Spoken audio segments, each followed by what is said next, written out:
오늘은 남편, 그리고 시댁과 엮이면서 시작된 제 사연을 소개해 보려고 해요. 그럼 바로 이야기를 시작할게요. 저는 남편과 8살 아들과 함께 평범하게 하루하루 살아가는 한 초등학교 교사입니다. 중소기업에 재직 중인 제 남편과는 지인과의 소개로 처음 만나게 되었고, 약 5년의 연애를 마친 후 성공적으로 결혼했어요. 요즘은 신혼 때만큼 불타오르진 않지만 나름 안정적인 생활을 하고 있다고 생각하네요. 저는 평소처럼 제 아들 정우의 학교 숙제를 봐준 뒤 정우가 깊은 잠이 든 것을 확인하고 밀린 설거지를 할 생각으로 부엌으로 향했습니다. 시계를 보니 벌써 11시가 넘었네요. 접시를 쌓아 올려 싱크대로 나르던 그때 갑자기 접시 하나가 균형을 잃고 떨어졌죠. 바닥에 무방비로 떨어진 그 접시는 산산조각이 났습니다. 아, 이 접시는 내가 아끼는 건데 아까워라. 부랴부랴 검은 봉지를 가져와 깨진 접시를 주워 담다가 손이 살짝 베었나 봐요. 손에서 피가 줄줄 흘러내리더라고요. 칠칠 맞은 제가 집안일을 하다가 손을 다치는 일이 처음도 아니고 호들갑을 떨 정도의 깊은 상처도 아니었지만 그럴 때마다 꼭 떠오르는 남편과의 추억이 있었습니다. 제 남편과 연애를 시작한 지 몇 달 안 되던 시절이었죠. 그날은 홀로 모두가 돌아간 교실에 남아 다음날 수업에 쓸 교구들을 직접 만들고 있었거든요. 나무 판자를 잘라가며 하나하나 만들던 그때 갑자기 교실 문이 열리는 소리가 들렸어요. 수영 씨, 역시 아직 교실에 있었군요. 여긴 어쩐 일이세요? 그보다 이렇게 들어오면 안 되잖아요. 손에 무언가를 들고 저를 찾아온 의외의 얼굴에 저는 깜짝 놀랐어요. 남편은 퇴근길에 학교 앞을 지나다가 제 생각이 나서 잠깐 방문했다고 하더라고요. 원래 외부인 출입이 되지 않을 텐데요. 무슨 생각으로 학교에 들어온 것인지. 괜찮아요. 아무도 안 마주쳤으니까요. 그냥 잠깐 얼굴 보러 들린 거예요. 아무리 그래도 원래 수영 씨 퇴근하면 보자고 하려고 했는데 너무 보고 싶었던 거 있죠? 그의 바보 같은 모습에 저는 피곤한 것도 있고 웃음이 새어나왔습니다. 그보다 그건 웬 꽃이에요? 저는 남편의 손에 들려있는 꽃다발에 시선을 두며 물었죠. 수영 씨 고생하니까 선물 주려고 사왔어요. 제 마음을 받아주세요. 아, 그게 뭐예요? 고맙지만 다음부터 교실에 허락 없이 들어오면 안 돼요. 약속? 그러고는 남편은 책상 의자를 빼서 제 앞에 앉아서는 저를 도와주겠다는 의사를 표했죠. 그렇게 남편과 하나하나 만들고 있던 도중 잘린 나무 판자의 가시가 제 손에 박혔어요. 아야! 작은 신음소리를 흘리는 제게 남편은 우왕좌왕하며 호들갑을 떠네요. 수영 씨 괜찮아요? 괜찮아요. 잠깐 놀랬을 뿐이에요. 괜찮은 거 맞아요? 피나거든요. 밴드는 없는데 어쩌지? 괜찮다면. 그는 대충 티슈로 피를 닦아준 채 제 손을 입으로 가져가 호호 부네요. 이렇게 한다고 안 아프진 않겠지만 그래도 해주고 싶었어요. 정말 괜찮다니까 그러네. 제 손을 꼭 잡아준 채 호호 불던 남편을 저는 빤히 쳐다보고 있었죠. 시선을 느낀 남편이 의아한 듯 저를 쳐다보네요. 칠칠 맞죠, 저. 그거 하나 못 보고 또. 그게 수영 씨 매력이잖아요. 그래서 내가 좋아하는 건데. 그는 제 손등에 가볍게 입을 맞췄습니다.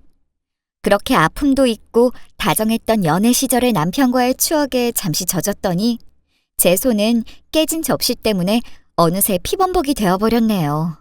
생각보다 깊이 베었나 봐요.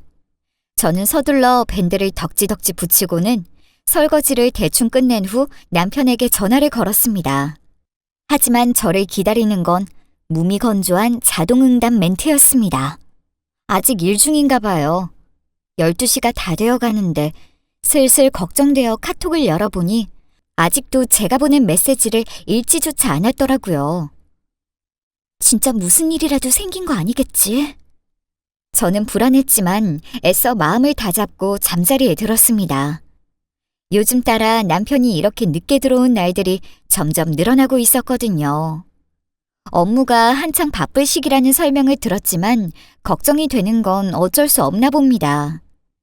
뒤척이며 겨우 잠에 빠진 저는 현관문이 열리는 소리에 다시 정신을 차렸죠. 졸린 눈을 비비며 나가보니 남편이 하품하며 구두를 벗네요. 여보, 왜 이렇게 늦었어? 벌써 2시야. 미안해, 많이 기다렸지? 야근했는데 사장님이 쉽게 안 놓아주시더라고.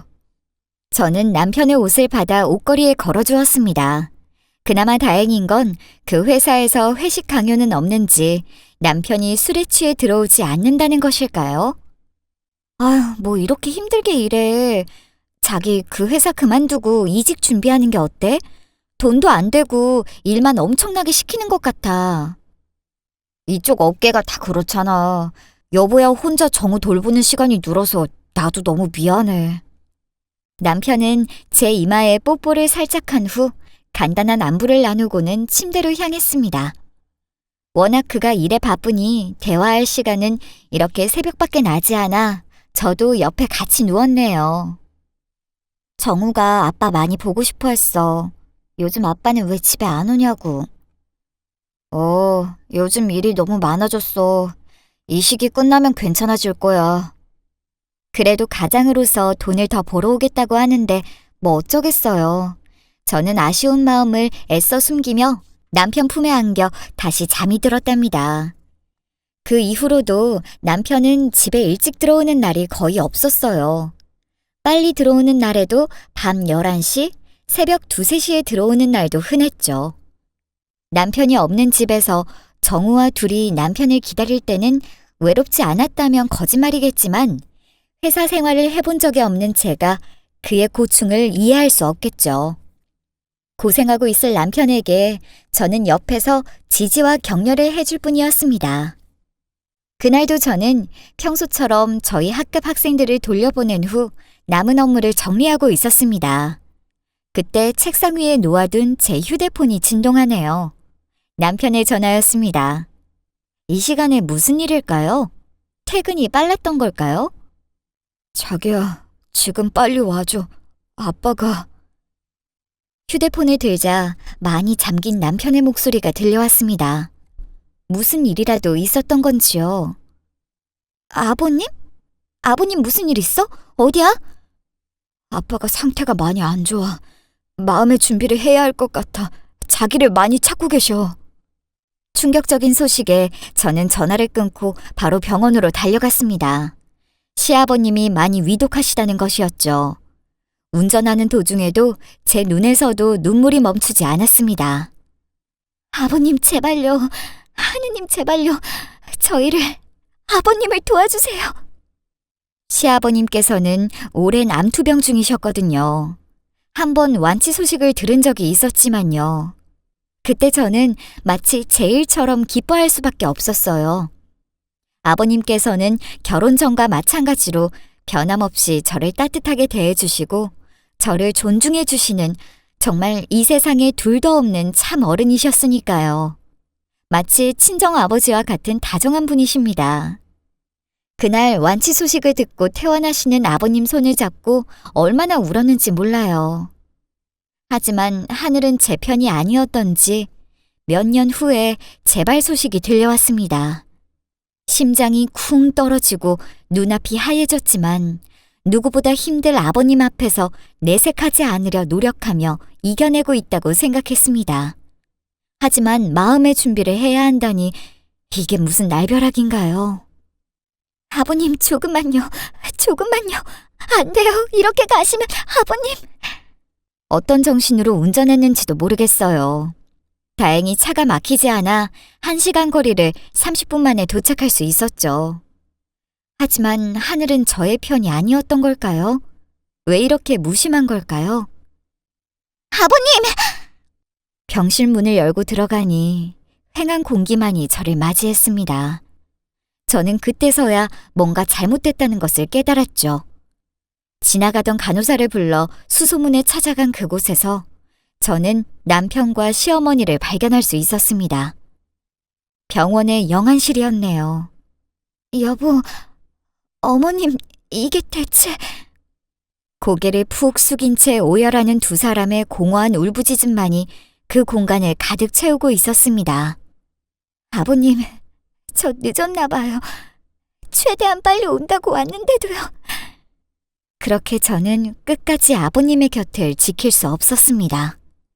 그깟 일이 뭐라고, 그게 뭐라고 저에게 그렇게 다정하셨던 아버님 곁도 지킬 수가 없다뇨. 애써 붙잡고 있던 정신줄이 끊어져 쓰러져 버렸던 것 같아요. 제가 깨어나니 멀리서 제 소식을 듣고 달려온 친정어머니께서 제 손을 꼭 붙잡고 앉아서는 잠들어 계시더라고요. 인기척에 잠에서 깬 친정어머니께서는 가만히 시아버님과의 추억을 떠올리며 눈물을 흘리는 저를 안아주네요.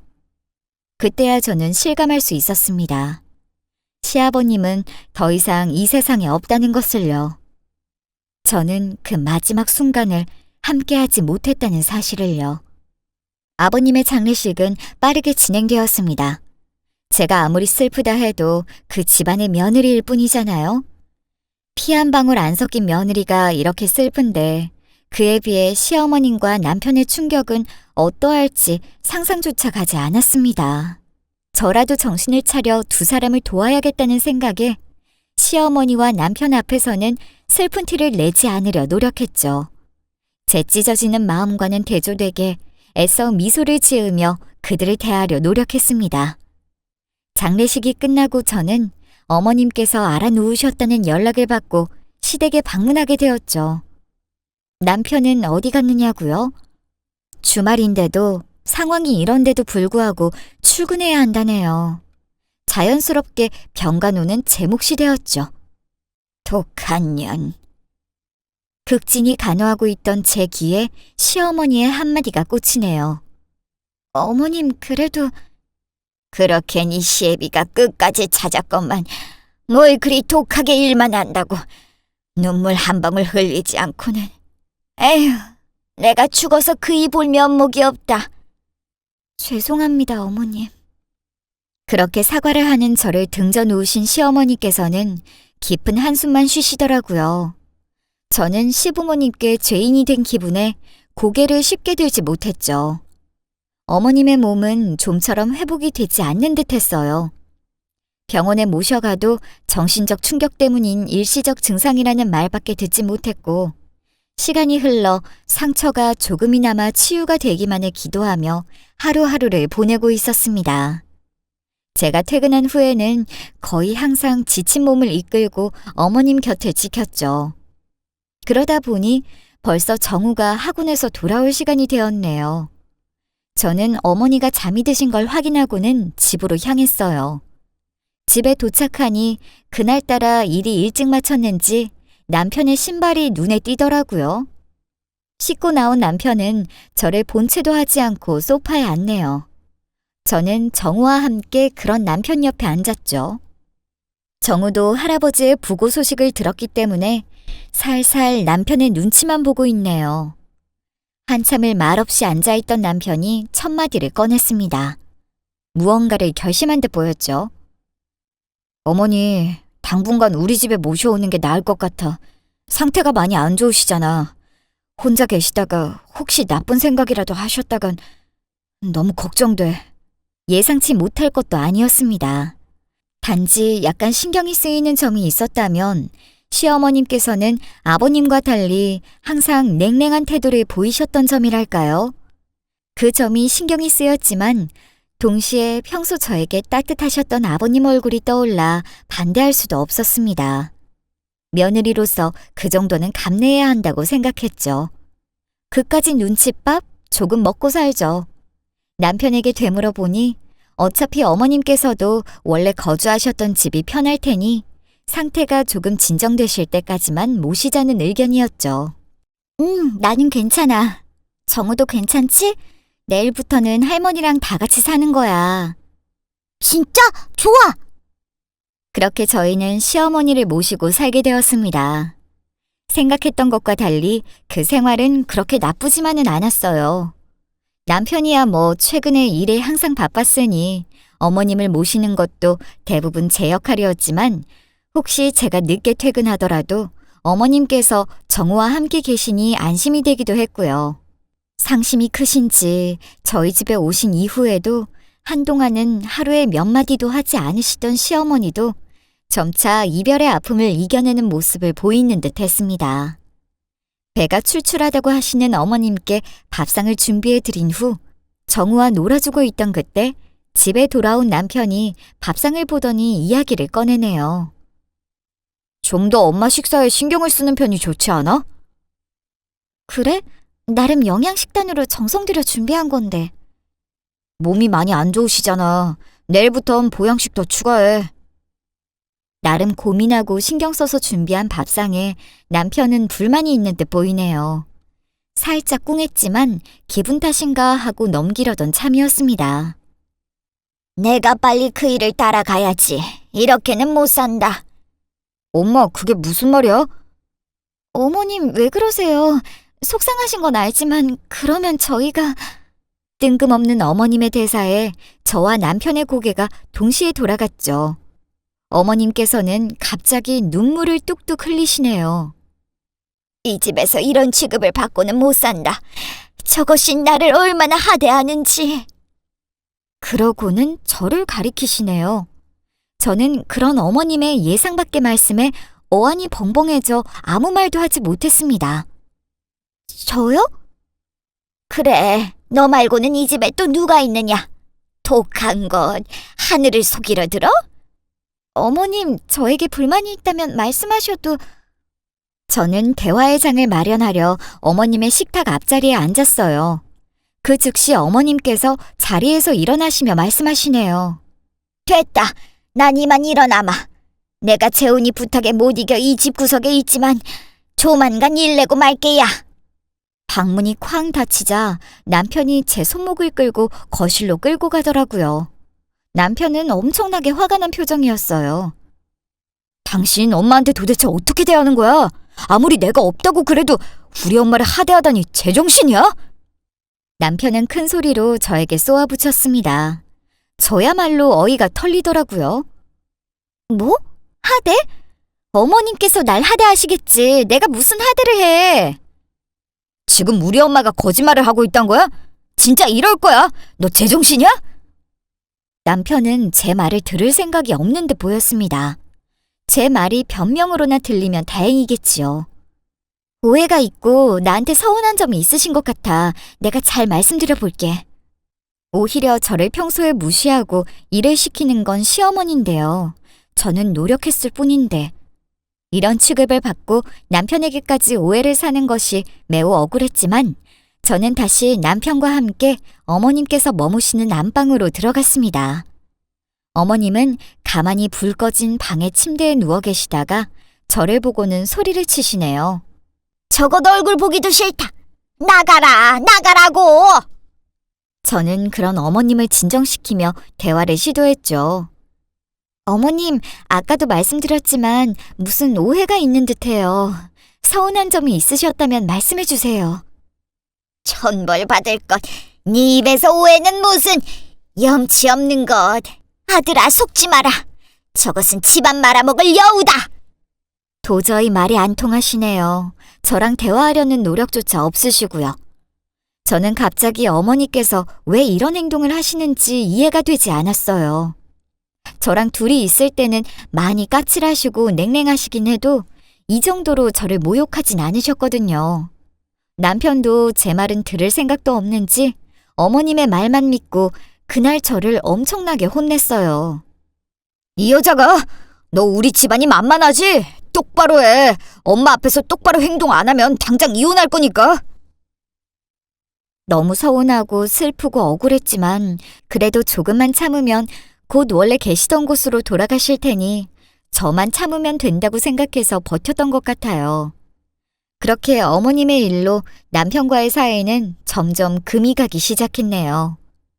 저에게 처신 똑바로 하라고 신신당부하던 남편이었지만 그 뒤로도 일에만 신경 쓴다고 모두가 잠든 후에 집에 돌아오곤 했습니다. 어느 날은 제 집에서 홀대받자 너무 답답하고 화가 쌓인 나머지 남편이 퇴근하기만을 기다리다가 감정이 폭발하고 말았어요. 여보, 나 진짜 온갖 노력을 했어. 하지만 어머님께서 항상 불만이시고, 이제 슬슬 원래 거주하시던 곳으로 보내드리자. 어? 예전부터 자꾸 우리 엄마 탓만 하는데. 지금 내가 탓하는 게 아니잖아. 내가 너무 힘들어서 그래. 숨 막힌다고 내 집이. 나 좀 쉬고 싶어, 이제. 사실이었어요. 요즘 너무 스트레스가 많았는지 자다가도 숨이 막혀서 식은땀을 흘리며 깨어버리고는 했으니까요. 그 말이 변명으로 들렸는지 남편은 더 흥분하며 달려드네요. 그게 뭐가 힘들다고. 그리고 자꾸 엄마 보고 나가라 나가라 하는데 아직 아프시니 혼자 둘 수가 없는 거 알면서 뭘 자꾸 불만이야? 그러면 자기가 어머님 곁에 있지. 왜 어머님 간호는 다 내가 해야 돼? 자기는 어머님 아들이잖아. 일 바쁘다고 맨날 나가 있고 어머님 모시고 한 번이라도 병원에 같이 간 적 있어? 이제 제 의사를 확고하게 표할 때가 왔다고 생각했죠.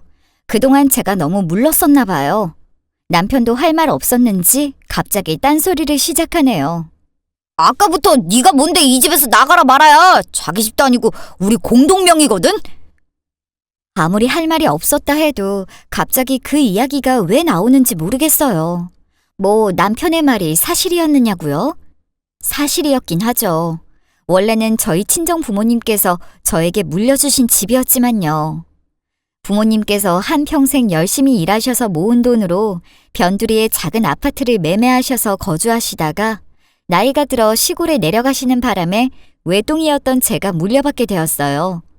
저는 정우가 태어나고 남편이 그때까지 보여줬던 가정적인 면모만 찰떡같이 믿고는 공동명의로 하자는 그의 의견을 받아들였고요. 그리고 그렇게 집을 보고 남편이 절 속일 정도로 비싼 집도 아니었으니까요. 그래서 이 집이 일단은 저희 부부의 공동재산이라는 게 틀린 말은 아닌데 갑자기 이 상황에서 그 이야기가 왜 나오는지 저는 의문이었네요. 공동명의? 그래, 자기가 졸라서 그랬었지. 그래서 여기서 그 이야기가 왜 나와? 우리 엄마 먼저 무시한 건 당신이거든. 저는 이 되돌이표 같은 대화에 더 이상 시간을 낭비할 가치를 못 느끼겠어요. 화가 머리 끝까지 치밀었거든요. 정우 앞에서 부부싸움을 계속할 수도 없는 노릇이었고요. 그렇게 그날도 제가 먼저 자리를 피했어요. 남편이 자신을 철석같이 믿고 두둔하자 그의 시어머니께서는 더 기고만장해졌는지 저를 아예 파출부 대하듯 부리기 시작하더라고요. 저는 그 스트레스에 결국 정신과 약물 치료까지 받게 되었어요. 두 사람에게는 따로 알리질 않았죠. 말해봐야 이해받지 못할 거로 생각했으니까요. 오히려 제 편이 아닌 사람들에게 약점을 보일 필요는 없었죠. 그로부터 3달 정도가 지나자 시어머님은 이제 완전히 회복되셨는지 동네 모임에도 얼굴을 비추시기 시작했어요. 간단히 걷기 운동도 하시는 것 같더라고요. 물론 이 집에서 나가실 생각은 전혀 없으신 것 같았어요. 제 풀에 지쳤는지 저를 괴롭히는 일도 드물었고요. 꿍한 마음이 아직도 없지는 않지만 그래도 정신과 약도 복용하고 하니 처음 같이 살기 시작했을 때보다 훨씬 마음이 편해진 상태랍니다. 남편은 여전히 일에 바쁜가 봐요. 12시 전에 들어오는 날이 손에 꼽을 정도니까요. 그렇게 남편과의 관계는 파탄났느냐고요? 아니요. 남편한테서 어머님 말씀만 듣고는 저를 의심하고 큰소리쳐서 미안하다고 제대로 사과받았거든요. 여보, 내가 심했지. 미안해. 여보를 너무 몰아간 것 같아. 그날은 남편이 먼저 두 손을 모아가며 사과를 건넸어요. 갑자기 왜 그래? 이러지 마. 더 무서워. 그냥 평소대로 해. 사실 요즘 회사에서 팀장님이 날 완전히 괴롭히시는 바람에 스트레스가 심했나 봐. 그래도 엄마 말만 듣고 여보한테 그러면 안 됐었던 거 알아. 너무 후회해. 날 용서해줘. 무슨 심경의 변화인지 뭘 잘못 먹었는지 의심이 갔지만 그래도 제가 사랑하는 사람이잖아요. 어쩌겠어요. 눈 딱 감고 다시 그러면 가만 안 둘 거야 하며 용서해 주기로 했죠. 그렇게 제 고생은 끝이 나는 듯 보였습니다. 그 시기엔 시어머니께서도 딱히 트집을 잡지 않았으니까요. 밥도 스스로 차려주셨고 왜인지 달라진 두 사람의 모습에 의문이 들었지만 저는 그들을 믿어주려고 노력했습니다. 저에게 한 가지 더 좋은 소식이 들려왔네요. 퇴근하고 정우가 학원에 있던 사이에 스트레스 풀려 이른 술자리를 가지던 중이었어요.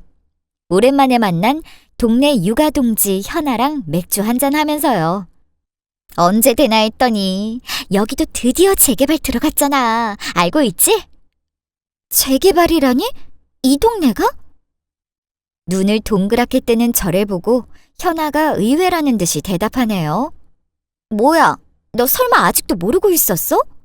재개발 소식 들리기 시작한 지가 언젠데. 진짜 애가 얼마나 바빠도 그렇지. 너 집도 이미 집값 확 뛴 지 오래야. 어머? 걔가 아무리 돈에 관심이 없다고 해도 그렇지 시세 차익이 얼만데 그걸 몰라? 소문이라 들은 적 있는 것 같기도 한데 이런 변두리가 재개발된다고? 하고 그냥 넘겼던 것 같기도 하고요. 저는 믿을 수 없는 소식에 뉴스를 확인해보니 진짜네요. 아무튼 부모님께서 물려주신 집이 재개발되고 있다는 소식에 뛸 듯이 기뻤습니다. 생각해보니 공사하는 곳이 늘어난 것 같기도 하네요. 재개발이 확정돼서 그랬나 봐요. 우리 수영이 이제 부자네 아주. 야, 그래도 집주인인데 너가 소식에 이렇게 둔해서야 되겠어? 아, 지하철 연장도 확정이라잖아. 교통편도 엄청나게 편해진다고. 우리는 차 끌고 다니니까 지하철은 남의 이야기야. 얘가 그 말이 아니라 그냥 땅값부터 어마어마하게 오른다는 거지. 좋겠다, 집 있어서. 우린 집도 없는데. 아휴, 전세도 더 오를 텐데 큰일이야. 뜻밖의 좋은 소식을 들어 저는 집에 돌아와 기분 좋게 하루를 마무리하곤 잠이 들었죠. 아무리 제가 사치에 관심 없는 소박한 생활을 하고 있었다 해도 집값이 이미 뛰었다는 소식에 엄청나게 든든해진 기분이랄까요? 여러분은 충분히 말 안 해도 아시겠죠? 그렇게 남편과 시어머니의 관계도 빠른 속도로 회복되었고 남편은 자신의 사과를 행동으로 증명하려는 듯 저에게 지극정성으로 대하곤 했어요. 드디어 일도 어느 정도 정리가 되었는지 퇴근 시간도 6시로 맞춰졌고요. 육아랑 집안일에도 신혼초처럼 많이 참여하니 제가 별로 손쓸 게 없더라고요. 그래서 정말 홀가분해졌달까요? 어느 날은 갑자기 퇴근 후에 선물 공세를 하네요. 여보, 뭘 그렇게 많이 가져왔어? 백화점 다녀왔어? 열어봐, 자기 주려고 사온 거야. 우리 여보 고생하는데 선물 하나 못 챙겨준 지 오래됐잖아. 자기가 눈코 뜰 새 없이 바빴으니까 어쩔 수 없지. 나는 이렇게 우리 가족이 함께 시간 보내는 걸로 만족해. 그래도 저를 챙겨줬다는 사실에 감동하며 포장된 선물의 뚜껑을 열어보니 세상에, 아무리 제가 명품 브랜드에 관심이 없다고 해도 비싸다고 익히 들은 명품 가방이 있었어요. 여보, 이 비싼 걸 돈이 어디서 나서? 우리 수영이 명품 하나 못 사준 게 항상 미안했거든. 돈 바쁘게 일하느라 집안일에는 그동안 신경도 못 썼잖아. 미안해서 하나 사왔어. 남편이 힘들게 일한 돈을 모아 저를 위해 준비했나 봐요. 저희는 매달 일정 금액을 육아비 명목으로 공유하는 거 이외엔 개인 통장을 쓰곤 했으니까요. 그래서 남편이 이런 기특한 생각을 하는 것도 전혀 눈치 못 채고 있었네요. 고마워. 이렇게 내 기도 살려주고 친구들한테 여보가 사줬다고 자랑해야겠다. 우리 여보 최고! 그렇게 기분 좋게 하루를 마무리하고 있던 참이었어요. 남편이 잠깐 할 이야기가 있다고 저를 부르네요.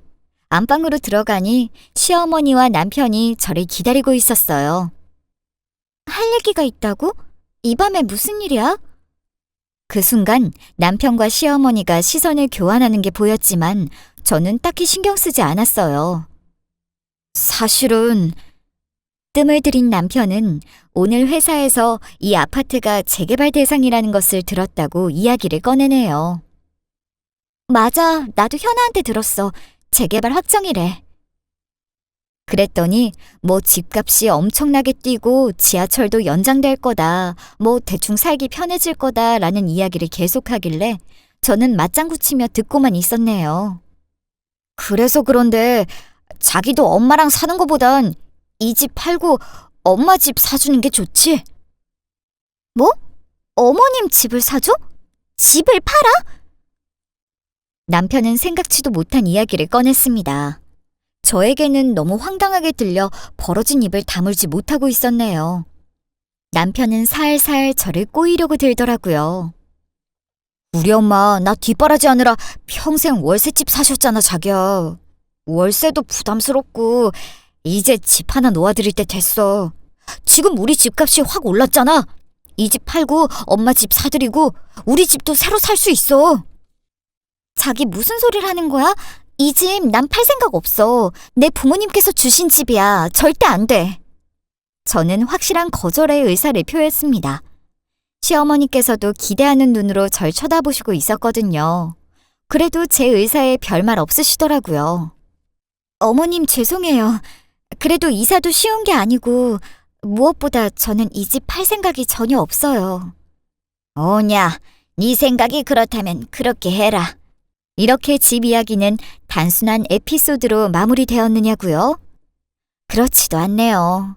몇 날 며칠이고 저에게 싹싹 빌며 아파트는 원래 확 올랐을 때 팔아야 한다고 설득하는 남편에 심지어 저에게 재개발 소식을 알려준 현아도 부동산은 남기는 사람이 이기는 장사라며 올랐을 때 안 파는 것은 멍청한 거라고 하니까요.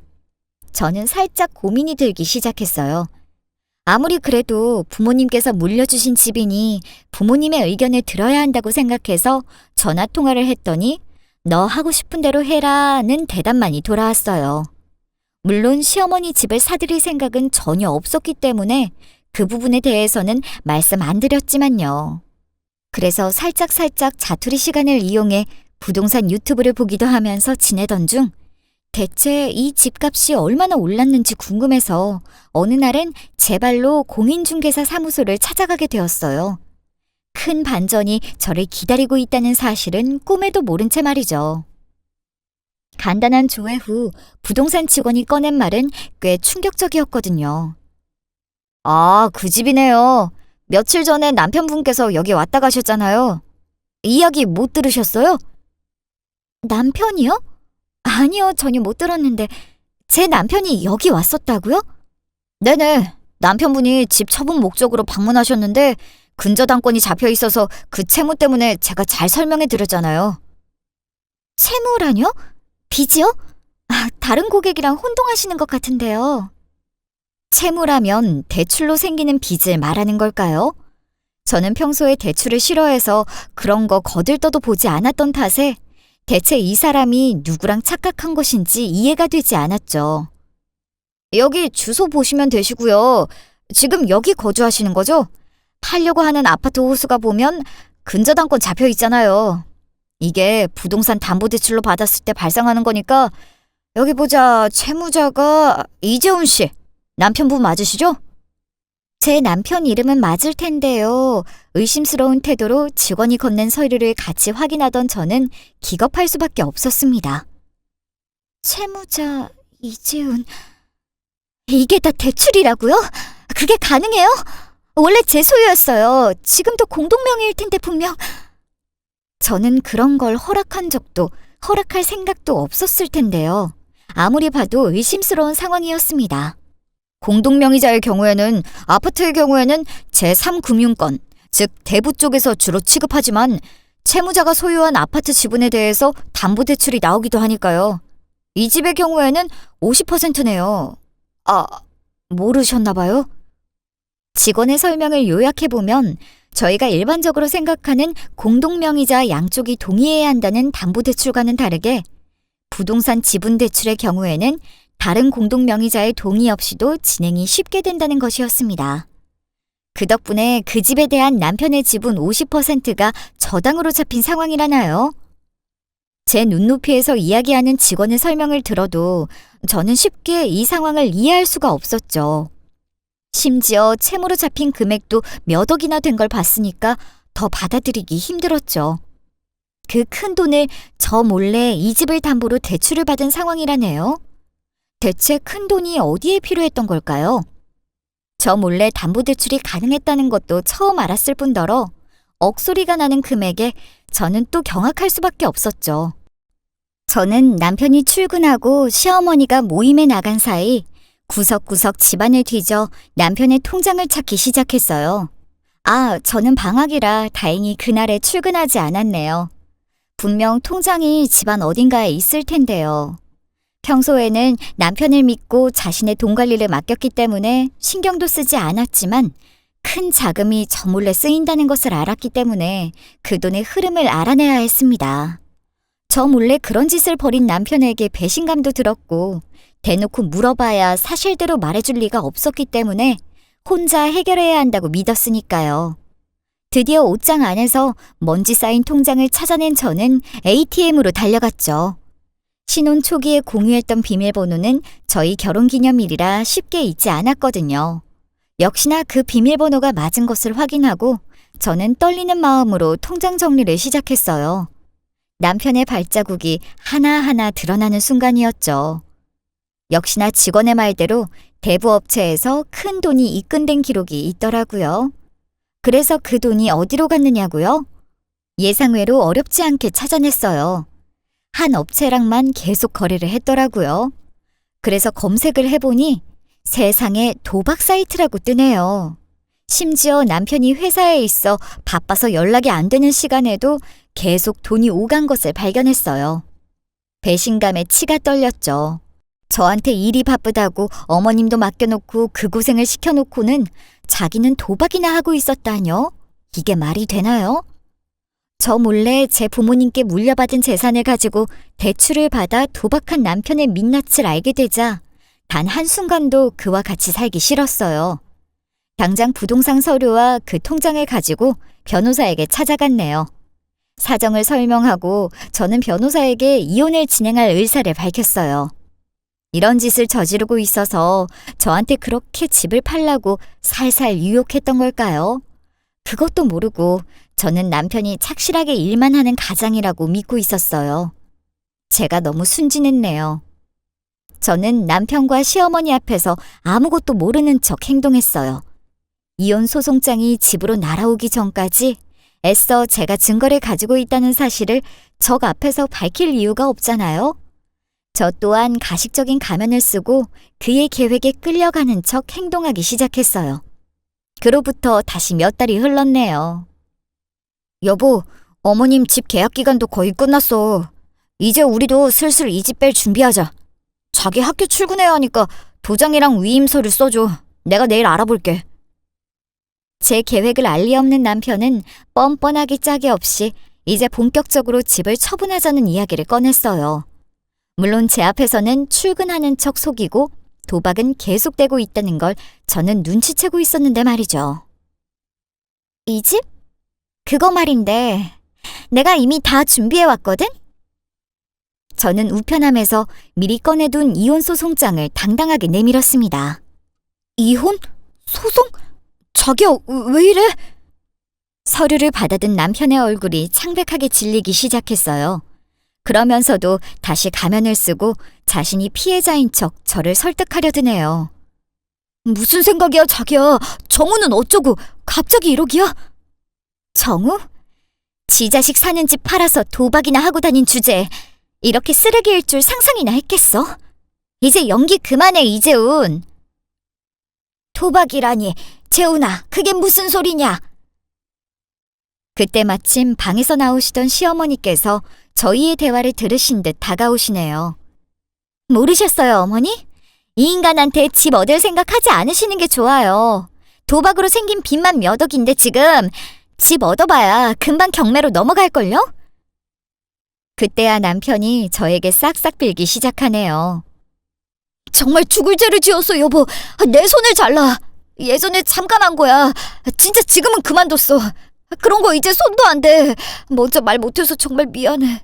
엄마 미안. 내가 잠깐 미쳤었나 봐.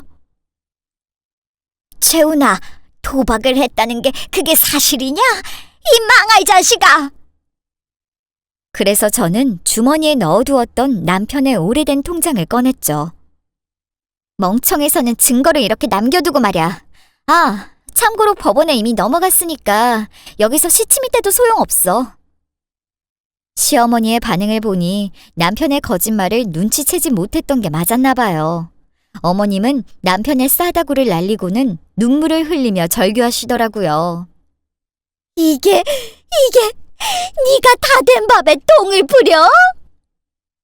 그래도 시어머니는 저한테 한동안 잘해주는 척하며 집을 얻어내려는 작정이었던 건 맞는 것 같지만요. 남편과 자신은 한 배를 탔다고 생각했나 보네요. 이제 저랑 상관없는 이야기니까 괜찮아요. 그러게 진즉 평소에 저한테 잘했으면 그동안의 정으로 시어머니 정도는 챙겨드릴 수 있었을 것 같은데 저 그렇게 염치 없는 사람 아니거든요. 그쪽 처지에서 보면 참 아쉽게 됐죠. 이혼 소송은 일사천리로 진행되었어요. 저한테 싹싹 빌면서도 끝까지 남은 돈을 탈탈 털어가며 변호사를 선임해 자기 지분을 챙겨가려던 남편은 당연히 재판 과정에서 가정에 대한 기여도를 0.1%도 인정받지 못하고 완전히 유책 배우자로 몰렸으니까요. 하긴 누가 일도 안 하고 도박만 하면서 가정을 내팽개친 사람한테 기여도를 주겠어요? 뻔한 결과죠. 그리고 시어머니의 괴롭힘 때문에 제가 정신과에 다니기 시작한 거 기억하시죠? 그 기록도 하루 이틀이 아니었던 탓에 저는 정신적 피해 보상까지 든든하게 챙길 수 있었어요. 남편이 그렇게 탐내던 아파트는 당연히 제 부모님께 물려받은 특유 재산이니 제가 가지게 된 거 말 안 해도 아시겠죠? 그러니까 그 남자는 지금 채무만 가득하고 직장도 없는데 신용은 괜찮으려나 모르겠어요. 제가 알기에는 신용불량자가 되면 취업도 안 되는데. 그렇게 소송이 제게 유리하게 진행됨에 따라 남편과 시어머니는 어느 순간 집을 나갔는지 보이지 않았거든요. 아, 시어머니는 저를 몇 번 찾아오신 적이 있어요. 정우 애미야, 내가 잘못했다. 재훈이 그 녀석을 믿는 게 아니었는데 그 염치 없는 자식이 애미도 버리고 도망가서는 코빼기도 안 비춘다. 갈 곳 없는 이 시애미를 봐서라도 도와줄 수 있겠느냐. 전 남편은 자기 어머니의 월세집도 처분한 채 보증금마저 들고 도망갔다고 하네요. 그래봐야 곧 위자료 폭탄 청구가 내려질 건데 얼마나 더 도망 다닐 수 있을지 하루하루를 불안에 떨며 보내고 있겠죠. 도박 중독은 끊기도 어렵다는데 아직도 어디서 사채 쓰고 다닐 수도 있고요. 어머님, 이제 저희는 아무런 사이도 아니에요. 그렇게 평소에 잘하셨어야죠. 미안하다. 내가 미안하다. 잠깐 돈에 눈이 멀었었구나. 평생 사죄하며 살겠다. 저는 그 집안의 사람들과 더 이상 얼굴을 마주할 필요성도 느끼고 싶지 않았어요. 당연하죠. 그런 일을 겪었는데 오죽하겠어요, 제 심정은? 그쪽도 사정이 딱하지만 저를 이용하려던 사람을 거둬줄 필요는 없어요. 그랬더니 그 뒤로는 제 앞에 나타나지도 않네요. 결국 저는 모든 재산을 다 지킬 수 있었고 지금은 돌싱으로서 정우와 행복하게 살고 있답니다. 그 집은 저한테 좋은 기억은 없으니 그냥 이혼이 끝나자 비싸게 처분해버렸거든요. 거기 있으면 제가 겪었던 전 남편과의 사건들이 떠올라 한동안은 배신감에 치를 떨 것 같았으니까요. 새로 이사한 집을 아무에게도 알리지 않은 채 정우와 둘이 오붓하고 평범한 하루하루를 보내고 있네요. 여러분, 오늘의 제 이야기가 조금이나마 속이 시원하셨나요? 어떻게 느껴졌을지 궁금하네요. 다들 제 이야기 들어주셔서 감사합니다.